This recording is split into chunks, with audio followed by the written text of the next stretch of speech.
بسم اللہ الرحمن الرحیم۔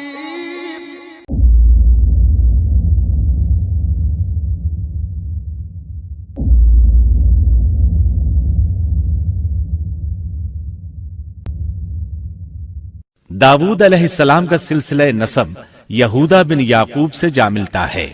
آپ چھوٹے قد کے تھے، آنکھیں نیلی، بال ہلکے اور دل کے صاف شفاف تھے۔ آپ بنی اسرائیل پر حکومت کرنے لگے۔ اللہ تعالیٰ نے ان کی حکومت کو مضبوط کر دیا اور یوں بنی اسرائیل ایک بار پھر یکجا ہو گئے۔ اللہ تعالیٰ نے آپ پر بہت سے معجزات ظاہر فرمائے۔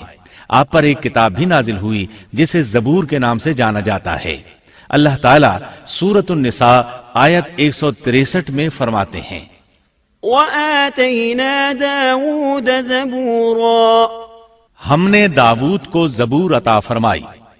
آپ تمام انسانوں سے زیادہ خوبصورت آواز والے تھے۔ صحیح بخاری کی ایک حدیث میں ہے کہ ایک مرتبہ رسول اللہ صلی اللہ علیہ وسلم نے ابو موسیٰ اشعری رضی اللہ عنہ کو قرآن مجید کی تلاوت کرتے سنا۔ ان کی آواز بہت خوبصورت تھی۔ آپ ان کی قرات توجہ سے سننے لگے، پھر آپ نے فرمایا، یا ابا موسیٰ لقد اوتیت مزمارا من مزامیر آل داود، اے ابو موسیٰ، تجھے داود علیہ السلام جیسی بہترین آواز عطا کی گئی ہے۔ اللہ تعالیٰ نے آپ کی آواز کو بھی ایک معجزہ بنا دیا، اور وہ ایسے کہ جب داود علیہ السلام زبور کی تلاوت کرتے تو پہاڑ اس کو سن کر آپ کے ساتھ تسبیح شروع کر دیتے، اور جب پرندے یہ آواز سنتے تو ان کے پاس آ کر اپنی گردنیں جھکا کر بیٹھ جاتے اور تسبیح میں ان کے ساتھ شامل ہو جاتے، اپنی جگہ سے حرکت بھی نہ کرتے۔ اللہ تعالی سورہ سبا آیت 10 میں فرماتے ہیں، یا جبال اوبی معه والطیر، اے پہاڑوں، اس کے ساتھ رغبت سے تسبیح پڑھا کرو، اور پرندوں کو بھی یہی حکم ہے۔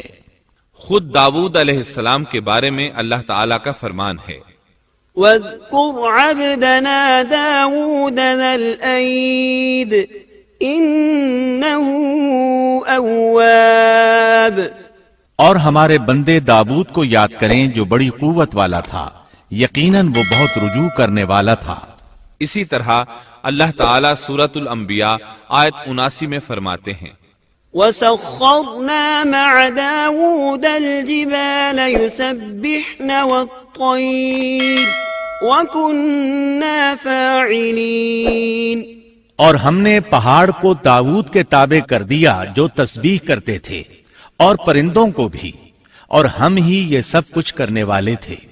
اسی طرح سورہ سعد آیت 18 اور 19 میں اللہ تعالیٰ فرماتے ہیں، إنا سخرنا الجبال معه يسبحن بالعشي والإشراق والطير محشورة كل له أواب، یقیناً ہم نے پہاڑوں کو اس کے تابع کر رکھا تھا کہ اس کے ساتھ شام کو اور صبح کو تسبیح خوانی کریں، اور پرندے بھی سب کے سب ان کے تابع رہتے تھے۔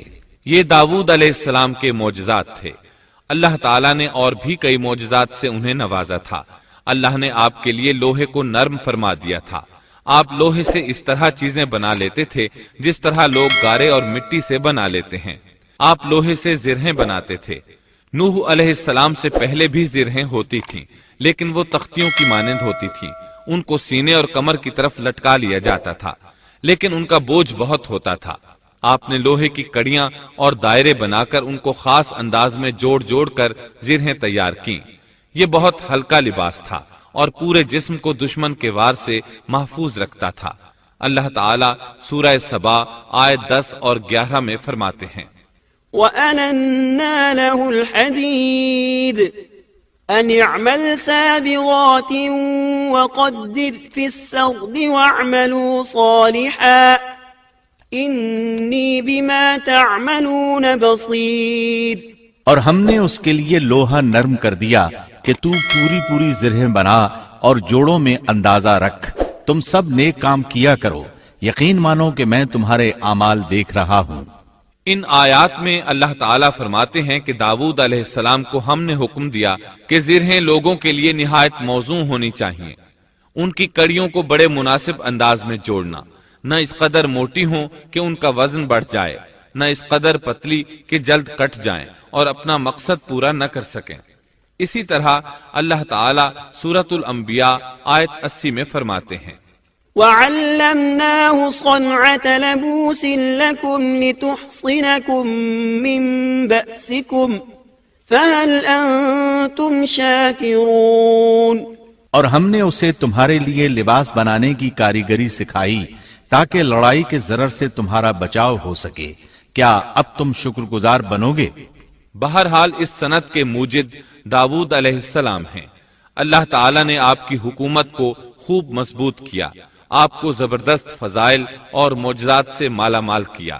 اللہ تعالیٰ سورۃ صاد آیت 20 میں فرماتے ہیں وَشَدَدْنَا مُلْكَهُ وَآتَيْنَاهُ الْحِكْمَةَ وَفَصْلَ الْخِطَابِ، اور ہم نے اس کی سلطنت کو مضبوط کر دیا تھا اور اسے حکمت دی تھی اور بات کا فیصلہ سمجھا دیا تھا۔ آپ لوگوں کے درمیان نہایت عادلانہ فیصلے فرماتے تھے، آپ نبی بھی تھے، بادشاہ بھی اور قاضی بھی۔ آپ کی حکومت کے متعلق کئی احکامات نازل ہوئے، ان میں سے قرآن مجید میں ایک حکم عجیب انداز سے آیا ہے۔ ہوا یوں کہ آپ نے عبادت اور عدالت کے لیے اوقات مقرر کر رکھے تھے، عبادت کے لیے ایک جگہ بنوا رکھی تھی، دن میں فیصلے کرتے، رات کو عبادت۔ جب عبادت کرتے تو کسی کو ان کے پاس آنے کی اجازت نہیں تھی۔ ایک روز ایسا ہوا کہ 2 آدمی بغیر اجازت اندر آ گئے، دروازہ بند تھا لیکن وہ دیوار پھاند کر اندر آ گئے۔ آپ ڈر گئے کہ کہیں حملہ آور نہ ہو۔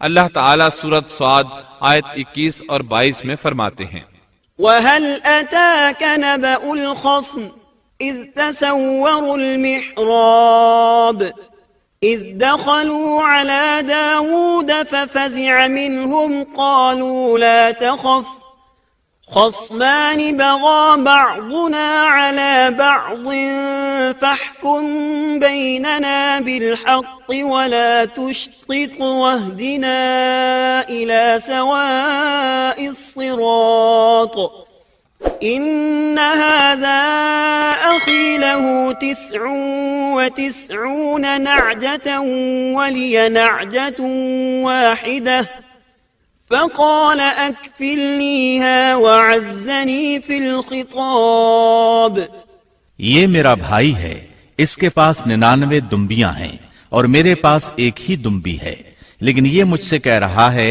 کہ اپنی یہ ایک بھی مجھے دے دے اور مجھ پر بات میں بڑی سختی برتتا ہے۔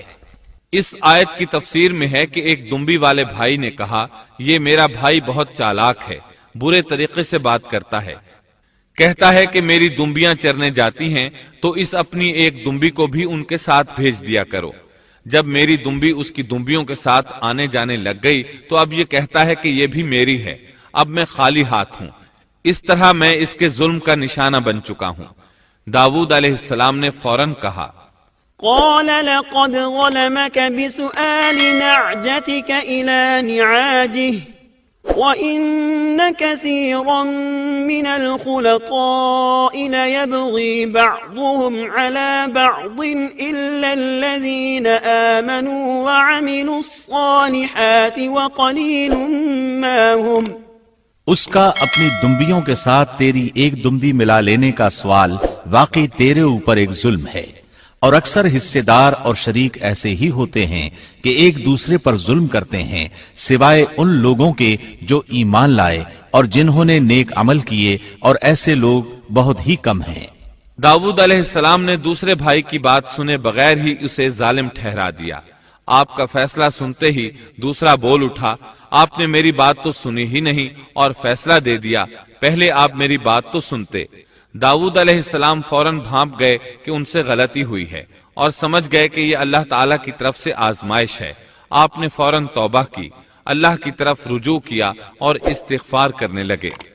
وَظَنَّ دَاوُودُ أَنَّمَا فَتَنَّاهُ فَاسْتَغْفَرَ رَبَّهُ وَخَرَّ رَاكِعًا وَأَنَابَ فَغَفَرْنَا لَهُ ذَلِكَ وَإِنَّ لَهُ عِندَنَا لَزُلْفَىٰ وَحُسْنَ مَآبٍ۔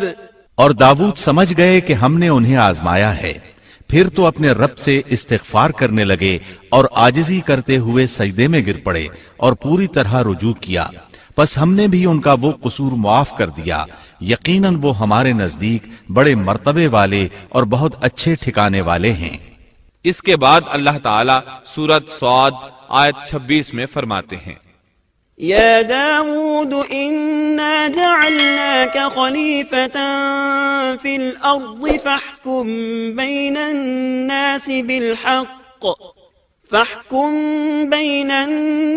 بالحق ولا تتبع الهوى فيضلك عن سبيل الله إن الذين يضلون عن سبيل الله لهم عذاب شديد بما نسوا يوم الحساب۔ بھٹکا دے گی، یقیناً جو لوگ اللہ کی راہ سے بھٹک جاتے ہیں ان کے لیے سخت عذاب ہے، اس لیے کہ انہوں نے حساب کے دن کو بھلا دیا ہے۔ اس طرح داؤد علیہ السلام اللہ تعالیٰ کے اس فرمان کے مطابق فیصلے کرنے لگے۔ اللہ کے ہاں ان کا احترام اور اکرام اور بڑھ گیا۔ آپ کثرت سے روزے رکھتے اور خوب عبادت کرتے۔ آپ اس وقت تمام انسانوں سے بڑھ کر اللہ کی عبادت کرنے والے تھے۔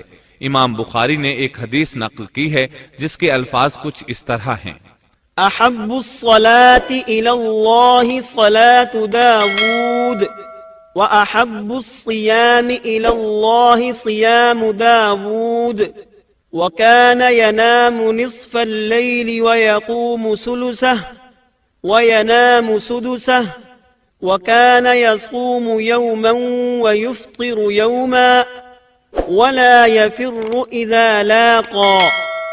اللہ تعالیٰ کے نزدیک سب سے محبوب نماز داؤد علیہ السلام کی نماز ہے، اور اللہ تعالیٰ کی طرف سب سے محبوب روزہ داؤد علیہ السلام کا روزہ ہے۔ وہ رات کا آدھا حصہ نیند فرماتے، اس کے بعد تہائی رات قیام کرتے اور رات کے چھٹے حصے میں سو جاتے تھے۔ ایک دن روزہ رکھتے اور ایک دن روزہ چھوڑ دیتے تھے۔ لڑائی میں جب دشمن سے مقابلہ ہوتا تو بھاگتے نہیں تھے۔ اس حدیث میں نفل نماز یعنی نماز تہجد اور نفلی روزے کا ذکر ہوا ہے۔ بہرحال یہ وہ صفات ہیں جو داؤد علیہ السلام کے بارے میں حدیث رسول میں آئی ہیں۔ اللہ تعالیٰ نے سورہ سبا آیت 13 میں ان کی تعریف کرتے ہوئے ان کی آل کو اللہ کا شکر ادا کرنے کا حکم دیا۔ اعملوا آل داود شکرا، اے آل داود اس انعام کے شکریہ میں نیک عمل کرو۔ داؤد علیہ السلام کی ایک صفت یہ تھی کہ آپ بہت شکر گزار تھے، اور ایسے لوگ کم ہی ہوتے ہیں، جیسا کہ سورہ سبا آیت 13 میں اللہ تعالیٰ فرماتے ہیں، وَقَلِيلٌ مِّنْ عِبَادِيَ الشَّكُورُ، اور میرے بندوں میں سے شکر گزار بندے کم ہی ہوتے ہیں۔ داؤد علیہ السلام میں جیسے دیگر بہت سی خوبیاں تھیں، وہاں ایک بہت عظیم خوبی یہ بھی تھی کہ وہ ایک بادشاہ ہونے کے باوجود ایک درہم بھی سلطنت کے بیت المال سے نہیں لیتے تھے۔ اپنا اور اپنے اہل و عیال کا بوجھ خود اٹھاتے تھے، اور اپنی محنت اور ہاتھ کی کمائی سے حلال روزی حاصل کر کے اپنے اہل و عیال کو کھلاتے تھے۔ داؤد علیہ السلام کی اس عظیم صفت کو نبی کریم صلی اللہ علیہ وسلم نے یوں بیان کیا ہے۔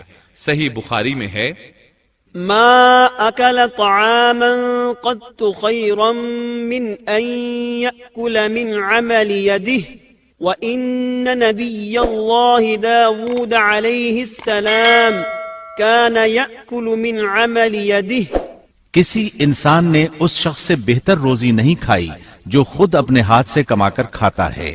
اللہ کے نبی داؤد علیہ السلام بھی اپنے ہاتھ سے کام کر کے روزی کھایا کرتے تھے۔ بعض مفسرین بیان کرتے ہیں کہ داؤد علیہ السلام دعا مانگا کرتے تھے کہ اے میرے اللہ، کوئی ایسی صورت پیدا کر دے کہ میرے لیے ہاتھ کی کمائی آسان ہو جائے، کیونکہ میں بیت المال پر اپنا بوجھ نہیں ڈالنا چاہتا۔ تو اللہ تعالیٰ نے آپ کی اس خواہش کو اس فضیلت کے ساتھ قبول فرمایا کہ ان کے ہاتھ میں لوہے کو موم کی طرح نرم کر دیا، جس سے وہ زرہیں بناتے اور انہیں فروخت کر کے اپنے اہل و عیال کی کفالت کرتے۔ داؤد علیہ السلام نے کتنی عمر مبارک پائی، اس میں اختلاف ہے، چنانچہ اس کے متعلق مورخین کے اقوال کے علاوہ کوئی مستند بات نہیں ملتی۔ عبداللہ بن عباس رضی اللہ عنہما فرماتے ہیں کہ داؤد علیہ السلام کی وفات ہفتے کے دن اچانک ہوئی۔ وہ ہفتے کے دن مقررہ عبادت میں مشغول تھے اور پرندے قطارے باندھے ان پر سایہ فگن تھے کہ اچانک اس حالت میں ان کا انتقال ہو گیا۔ اس کے بعد آپ کے فرزند ارجمند نے امور سلطنت کو سنبھال لیا۔ یہ سلیمان علیہ السلام تھے۔